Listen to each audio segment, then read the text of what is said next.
어릴 적부터 나는 할머니 댁에서 자주 지내곤 했다. 시골 마을에 위치한 할머니 댁은 오래된 한옥으로 고요하고 평화로운 분위기를 자아냈다. 하지만 어딘가 모르게 음산한 느낌이 들 때가 많았다. 특히 어두운 밤에는 기분 탓인지 집 안에 이상한 그림자가 어른거리는 듯했다.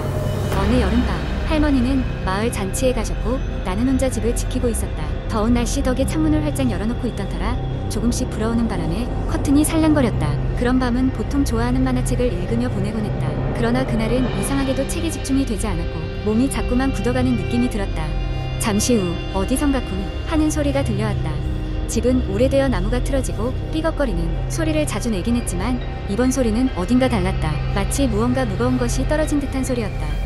소리가 난 쪽을 향해 조심스레 발걸음을 옮겼다. 소리의 출처는 할아버지가 돌아가신 후로 쓰지 않던 작은 방이었다. 평소에는 잘 들어가지 않는 방이었지만 호기심을 이기지 못하고 문을 열었다. 짙은 먼지 냄새가 코를 찔렀고 창문 사이로 들어온 달빛이 방 안을 희미하게 비추고 있었다. 방 한 구석에는 알 수 없는 상자가 하나 놓여 있었다. 상자는 보기에도 묵직했는데 잠겨있지도 않아 열어볼 수 있었다. 상자를 여는 순간 등줄기를 타고 서늘한 한기가 흘렀다. 안에는 오래된 사진들이 가득 들어있었다. 처음 보는 인물들이 대부분이었으나 몇 장은 할아버지와 할머니의 젊은 시절 모습이었다. 그런데 그중 한 사진이 유난히 눈에 띄었다. 그 사진에는 낯선 여자가 찍혀 있었는데 사진 속의 여자는 단정한 한복을 입고 있었다. 그런데 그녀의 얼굴에는 눈과 입이 모두 지워져 있었다. 마치 일부러 칼로 긁어놓은 듯한 상태였다. 순간 등 뒤에서 찬 기운이 흐르는 듯하더니 머리카락이 곤두섰다. 틀림없어 누군가가 나를 보고 있어. 순간적으로 그런 생각이 들었다. 방을 나서서 거실로 돌아왔지만 그때부터 이상한 일이 벌어지기 시작했다. TV가 스스로 켜지더니 화면에 아무런 채널도 틀지 않았는데도 흑백으로 무언가가 생생해 보였다. 화면 속에는 내가 방금 본 그 여자가 있었다. 바라보고 있다는 듯 TV 속 여자의 고개가 아주 천천히 돌았다. 너무 놀라서 뒤로 주춤거렸고 그 순간 TV가 꺼지더니 집안은 다시 암흑으로 변했다. 뛰는 심장을 진정시키려 노력하며 거실 조명을 켜보았지만 불은 전혀 켜지지 않았다. 한 걸음 물러섰을 때였다. 밖에서 할머니의 인기척이 들려나는 최선을 다해 침착한 척했다. 하지만 마음속 깊이 느껴지는 불안함은 가시지 않았다.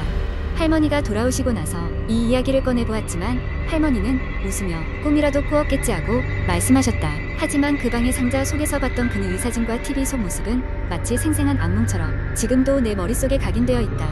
할머니 댁을 떠나 다른 곳으로 이사 이후로 그런 일은 다시 겪지 않았다. 때때로 그날의 일이 환상이나 착각은 아니었는지 의심하곤 하지만 그 집에서 직접 겪은 이상한 일들은 잊을 수가 없다. 그 후 시골집은 점차 방치되었고 오랜 뒤에 다시 가보았을 때는 집이 허물어져 있었다. 하지만 더 놀라운 것은 집터 주변에서 그 사진 속 여자를 봤다는 사람들이 여러 생겼다는 것이다. 사람들이 그 여자를 목격한 곳은 예전 할머니 집 근처였다. 왜인지 모르게 그 여자는 여전히 그곳을 떠돌고 있는 것 같다는 소문이 돌았다. 사람들은 밤에 그 근처엔 가지 않으려 한다. 아직도 누군가 그 여자의 시선을 느끼면 그 뒤로 이상한 일이 벌어질지도 모른다는 소문과 함께 두 번째 이야기, 서울 변두리에 위치한 한 아파트 단지에서 이상한 일이 벌어지고 있다는 소문이 돌기 시작했다. 아파트 중간에 위치한 13층의 한 세대에서 매일 밤 섬뜩한 소리가 들린다는 것이다. 김 씨는 수년째 이 아파트에 살고 있었고 처음 소문을 들었을 때는 무시했지만 소리가 계속되자 진상을 파헤치기로 결심했다. 어느 날 김 씨는 소리가 나는 13층으로 올라갔다. 복도에 들어서자 기묘한 한기가 느껴졌고 1304호에서 나오는 듯한 낮은 소리를 들었다. 호기심과 두려움 속에 김 씨는 1304 앞에 섰다. 그때 문 저편에 서 있는 한 여자가 보였다. 차분한 목소리로 이 집은 몇 년 전에 화재가 났고 한 가족이 숨졌다고 말했다. 이곳은 저주받았어요. 여자는 김 씨의 불안감을 키웠고 그녀가 사건 당일에도 이곳에 있었다고 고백하자 김 씨는 두려움에 휩싸여 뛰쳐나왔다. 이후 김 씨는 계속해서 그 여자의 목소리를 귀에 맴돌며 악몽 같은 기억에 시달려야 했다. 아파트 주민들은 여전히 1304호의 이야기를 나누었고 새로운 사람들은 자주 이사 왔지만 아무도 오래 머물지 않았다. 김 씨는 결국 이사를 결심했지만 그곳에서의 경험은 결코 잊을 수 없었다. 그 아파트는 여전히 존재했고 지나가는 이들의 눈길은 항상 그곳에 머물렀다. 끔찍한 기억이 떠오를 때마다 김 씨는 그 여자의 섬뜩한 미소를 잊지 못했다. 세 번째 이야기, 어느 조용한 시골 마을에 대학생인 민수와 그의 친구들은 긴 연휴를 맞아 함께 여행을 떠났다. 민수의 부모님이 운영하시는 시골집을 숙소로 삼아 며칠간의 여유로운 시간을 보내기로 한 것이다. 그곳은 오래된 집이었지만 포근한 분위기와 아름다운 자연경관 덕분에 완벽한 휴식처가 될 것이라 기대했다. 첫날 밤 친구들은 저녁을 먹고 거실에 모여 오랜만에 서로의 근황을 나누며 웃고 떠들었다. 시간이 좀 지나자 한 친구가 제안했다. 야, 우리 공포 영화나 볼까? 이런 분위기에서 보면 진짜 무서울 것 같은데 모두 그 아이디어에 동의했고 가장 무서울 것 같은 영화를 골라보기 시작했다. 영화가 시작된 지 얼마 지나지 않아 창밖에서 바람 소리가 들려오기 시작했다. 바람에 나뭇가지가 창문을 긁는 소리와 부엌에서 무언가 움직이는 것 같은 소리가 뒤섞였다. 뭐야, 이 소리 너무 리얼한데? 한 친구가 장난스럽게 말했지만 모두 약간 긴장한 상태로 화면을 응시했다. 영화가 절정에 다다르고 있을 때 갑자기 집안에 전기가 나가버렸다. 깜짝 놀란 친구들은 어둠과 정적 속에 잠시 멈춰섰다. 어둠 속에서 서로의 얼굴을 볼 수 없었지만 조용히 서로의 목소리를 확인하며 손전등을 찾아 불을 켰다. 전기를 다시 연결하기 위해 민수는 혼자서 지하실로 내려가야 했다. 지하실은 평소에도 잘 가지 않던 곳이었고 특히 밤에는 섬뜩한 기운이 돌았다. 민수는 조심스럽게 계단을 내려가 손전등으로 앞을 비추며 전기 상자 쪽으로 다가갔다. 어둠 속에서 기묘한 소리가 들려오고 민수는 순간 주위의 공간이 낯설게 느껴졌다. 전기 상자에 도착한 민수는 퓨즈를 점검하고 스위치를 올렸다. 다행히도 전기가 돌아오며 집안이 다시 밝아졌다. 민수가 위로 돌아가려는 순간 누군가 자신의 이름을 부르는 듯한 소리를 들었다. 낮은 속삭임과도 같은 그 소리는 분명히 지하실 어디선가 들려왔다. 누구야? 민수는 놀라 뒤를 돌아보았지만 시야에는 아무런 움직임도 보이지 않았다. 순간 문득 스친 싸늘한 공기에 소름이 돋았다. 그때 위층에서 친구들이 민수를 부르는 소리가 들려 그에게 안도감을 주었다. 민수는 급히 계단을 올라가 친구들에게 갔다. 너희 방금 나 불렀어? 아니, 우리 그냥 너 올 때까지 기다리고 있었는데. 친구들의 대답에 민수는 순간 등골이 서늘해졌다. 그럼 방금 지하실에서 들은 소리는 대체 무엇이었을까? 친구들에게 설명했지만 모두 그냥 바람소리라며 웃어넘겼다. 다음날 친구들은 근처 산으로 하이킹을 가기로 했다. 시원한 바람과 따뜻한 햇살이 기분 좋게 느껴졌다. 하지만 등산로를 오르는 내내 민수는 어딘가 불안한 느낌을 지울 수 없었다. 자꾸 누군가 자신을 보고 있다는 느낌이 들었던 것이다.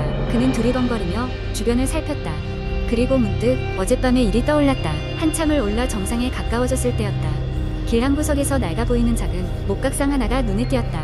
지저분한 모습에 고개를 갸웃거리며 민수가 그 앞에 섰다. 친구들도 호기심에 모여들었다. 그 목각상은 오래된 것으로 보였고 음흉하게 웃고 있는 듯한 표정을 짓고 있었다. 뭐야? 이거 여기에 왜 있는 거지? 그때 그 중 한 친구가 농담 반 진담 반으로 말했다. 이거 어떤 저주 같은 거 걸린 거 아니야? 누가 건드리면 따라온다던가 하는. 다들 웃으며 신경 쓰지 않고 다시 산을 내려갔다. 하지만 민수는 마음 한구석이 여전히 불안했다. 집으로 돌아오는 길에 어제 그 지하실에서 들었던 속삭임이 다시 머리에 맴돌았다. 밤이 되자 친구들은 다시 모여 앉았고 민수는 그 목각상이 불길한 징조가 아닐까 하는 생각에 빠져들었다. 결국 친구들을 모아 이야기를 꺼냈다. 얘들아, 혹시 산에서 본 그 목각상 기억나? 느낌이 좀 이상하지 않았어? 친구들은 대수롭지 않게 여겼지만 민수는 계속 그 목각상이 신경 쓰였다.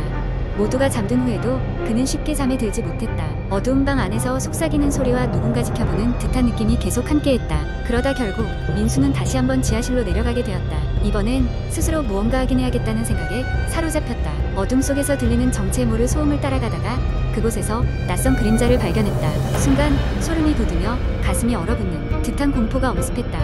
그리고 갑자기 느껴지는 싸늘한 손길에 몸이 움찔했다.